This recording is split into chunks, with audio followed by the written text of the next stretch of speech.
morning, students. We are going to start mechanics. Mechanics, in that section, motion in straight line. It is a part of physics of class 11, mechanics. So, in mechanics, the topics are motion in straight line, parabola, motion in 2D, 3D, and vector. Motion mechanics है divided basically mechanics की जो part है वो तीन है. Mechanics है divided in 3 parts: statics, kinematics and dynamics. Listen, mechanics it is divided in 3 part. First one is statics,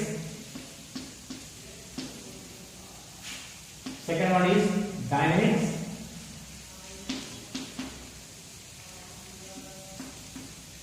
and third one is kinematics.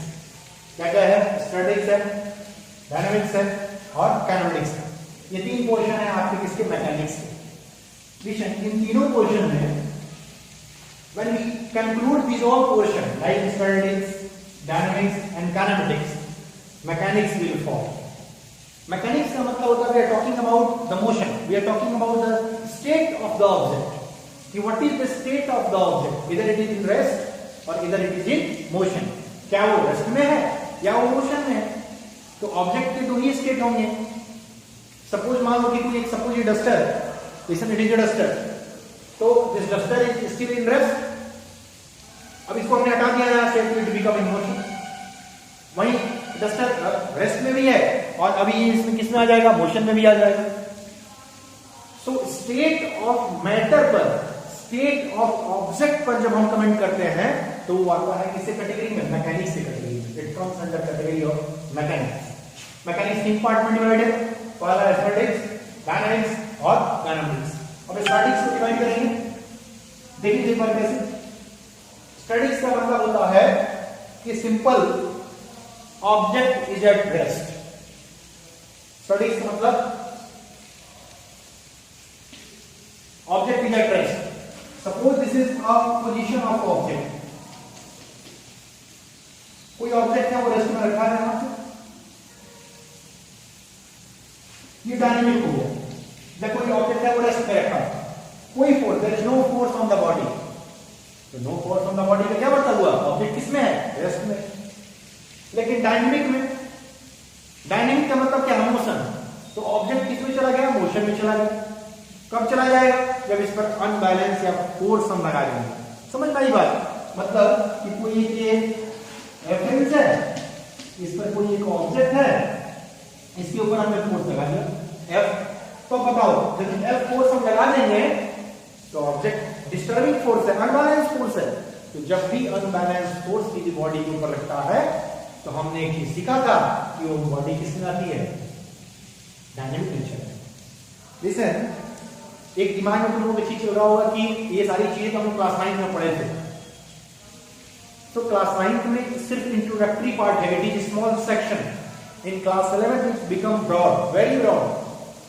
Physics के 2 part में वहां साइंस में फिजिक्स, केमिस्ट्री और बायोलॉजी तीनों मिलकर के एक बुक होती थी. यहां पे ऐसा नहीं है.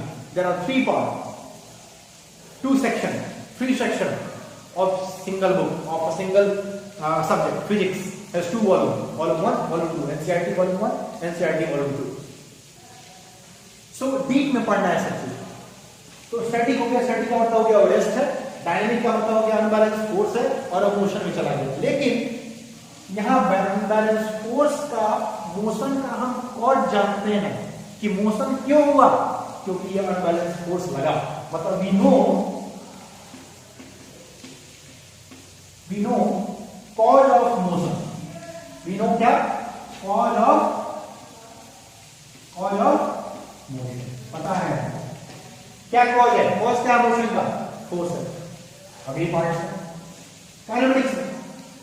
कोई एक ऑब्जेक्ट है, सपोज यही, वो मोशन में तो है, मोशन में है, मूव कर रहा है, लेकिन हम उसके कॉज को नहीं जानते कि क्यों मोशन में है. Remember, In class 9 or class 6, 7, 8, we have studied about balanced, unbalanced forces, contact, non-contact forces. Contact force होता था, non-contact force होता था. तो contact force में unbalanced force आता था, non-contact force में gravitational force आता था, magnetic force आता था. तो this is kinematic.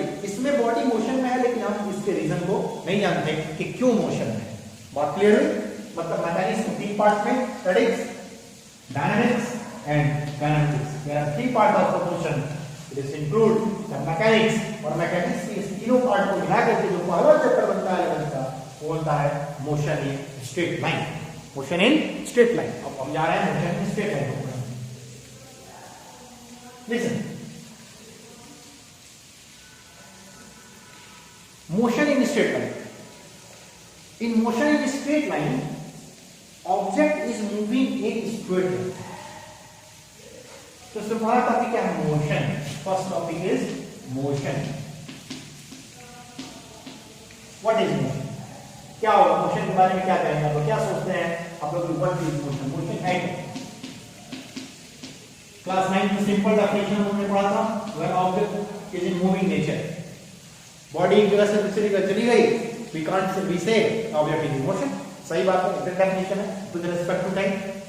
But here we are going to deep analysis. Suppose there are 2 coordinates. First coordinate is x coordinate and second coordinate is y coordinate.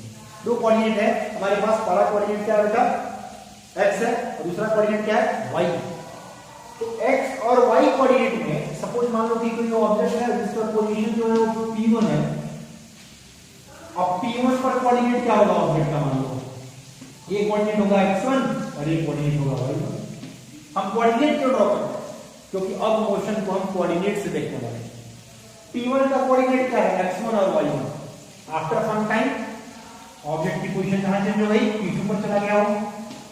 तो यहां coordinate क्या हो जाएगा? x2 और यहां कोऑर्डिनेट क्या हो जाएगा? y2. मतलब यहां कोऑर्डिनेट था x1 y1 और वहां कोऑर्डिनेट हो जाएगा x2 y2.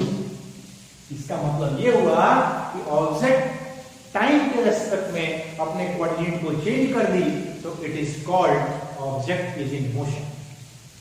Object is in motion. वो ऑब्जेक्ट मोशन में है जिस ऑब्जेक्ट का कोऑर्डिनेट चेंज हो गया टाइम के रेस्पेक्ट में. क्लास 9 में क्या बोलते थे? ऑब्जेक्ट की पोजीशन चेंज हो रही है टाइम के रेस्पेक्ट में, कोऑर्डिनेट की बात नहीं की. लेकिन यहां कोऑर्डिनेट की बात होगी क्योंकि we are going to deep study. x1 y1 x2 y2, x1 y1 और x2 y2. टाइम t1 था, बाद में टाइम क्या हो गया? t2 हो गया. तो this is the concept of motion. अब इस मोशन में एक चीज ध्यान देना है कि कोई एक भी कोऑर्डिनेट इसमें चेंज हो गया. Suppose a single coordinate is change, then we also say the object is in motion. देखो एग्जांपल देखने को बताया. Patient, suppose x coordinate and y coordinate. Object is at point t1 पर, जिसका इनिशियल कोऑर्डिनेट हमने draw किया वो आया x1 और एक कोऑर्डिनेट जो आया वो आया y. आफ्टर सम टाइम हमने ये देखा कि इसकी पोजीशन x2 तो बदल गई, x एक्सिस में बदल गया, लेकिन y एक्सिस में कोई बदलाव नहीं हुआ. तो इसका कोऑर्डिनेट क्या है? What is the coordinate of that? x1, y. इसका कोऑर्डिनेट क्या होगा? P2 का x2 और कमा फिर ये क्या है? y1. तो ये दिमाग में मत लाना कि y1 तो चेंज ही नहीं हुआ, कोई जरूरी नहीं है. एक भी कोऑर्डिनेट यदि चेंज हो गया तो हम बोलेंगे कि object is in motion. Object किसमें है? मोशन में. पहले ऑब्जेक्ट रेस्ट में था, अब ऑब्जेक्ट मोशन में आ गया. x1 y1 से x2 y1 पर चला गया. दो कोऑर्डिनेट चेंज हो, मोशन में है. एक कोऑर्डिनेट चेंज हो, मोशन में है. एक भी कोऑर्डिनेट चेंज ना हो, no one coordinate will change, object is at rest. Object is at rest. Suppose example समझेंगे. You are just now you are staying in your home और sitting at your home. Someone is coming और watching. You are just at 12:45 और in morning you are in rest. Again he comes after or she comes after 5 minutes, again watching you, you are still in rest. फिर 5 minute के बाद आया, फिर देखा rest में हो. तो रेस्ट का क्या मतलब है? Your coordinate will not change, coordinate आपका बदला ही नहीं। तो जब कोऑर्डिनेट नहीं बदलेगा, when coordinate will not change, the object is stationary और object is remains in the position of static nature. वो स्टैटिक में होगा, कभी डायनेमिक में नहीं हो सकता। लेकिन कोऑर्डिनेट का चेंज होना क्या दिखाता है कि ऑब्जेक्ट किसमें है? स्टेशनरी में, स्टैटिक नेचर में, it is in static nature.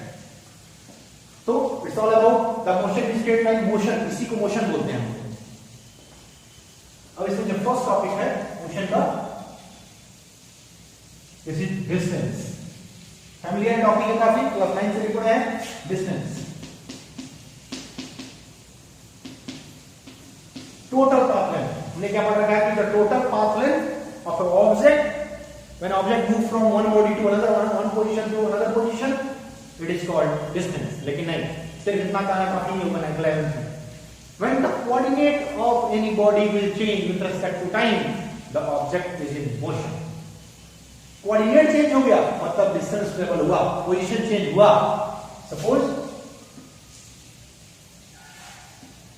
origin, it is point A, 10 meter, 20 meter and 30 meter. Point A, point B and point C. We are going to calculate it. Distance निकालना है, याद रखना। Distance के कुछ basic factor थे। Distance के basic factor क्या थे? Distance always positive, total path length. First क्या प्रॉपर्टी था डिस्टेंस का? बोलो first, total path length. Second, always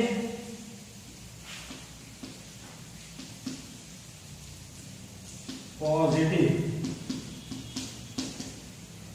Third, never negative, will never negative, will never negative, be negative, will never negative, और zero, कभी negative zero नहीं। क्या क्या position है? टोटल पाथ लेंथ को हम बोलते हैं डिस्टेंस, ऑलवेज पॉजिटिव होगा वो है डिस्टेंस, कभी निगेटिव नहीं होगा, कभी जीरो नहीं होगा वो है डिस्टेंस। और एक फोर्थ सबसे इंपॉर्टेंट प्रॉपर्टी है कि वो स्केलर क्वांटिटी है, it is just a scalar quantity. Scalar quantity, only magnitude, no direction. Only क्या है? मैग्नीट्यूड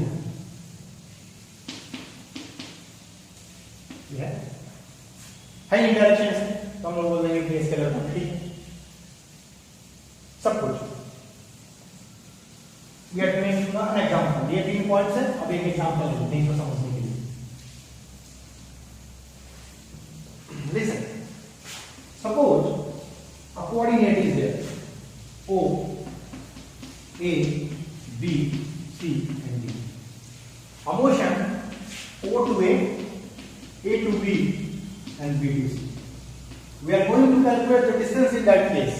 Suppose ये 10 मीटर है, ये 20 मीटर, 30 मीटर and 40 मीटर। ये we are going to calculate it. कैसे कैलकुलेट करेंगे? O to A 10 metre, A to B again 10 metre, B to C again 10 metre, the total distance will be 30 metre. total distance क्या होगा? 30 metre. Always in additive nature, कभी negative नहीं है। So this is all about the distance. Similarly, we can calculate the displacement. So what is the value of displacement? Displacement is shortest path length. Shortest. जैसे कोई दो point है, point A और point B, इसमें distance, इस point A से B जाने का, we want to move from point A to B. There are too many possibility of, बहुत सारे रास्ते हो सकते हैं। एक कैसे? This way, too many possibilities. और एक स्ट्रेट ऐसे। Listen, जो A to B जाने का स्ट्रेट पाथ है, it is called displacement, shortest path length. मतलब डेफिनेशन कि between two points straight line will be the shortest path length, it is called displacement. Distance is longest path and displacement is the shortest path length. Clear? I hope you all will understand the concept कि कैसे हमको 11th में पढ़ाई करना है। एक what value we are going to need to be inside in deep, कैसे कितना हमको डीप देखना है। 9th में सिर्फ ओवरऑल डेफिनेशन देखा था, लेकिन 11th में ऐसा नहीं चल रहा। 11th में आपको कोऑर्डिनेट सिस्टम से देखना पड़ेगा, डिस्टेंस को भी और डिस्प्लेसमेंट को भी। Thank you very much.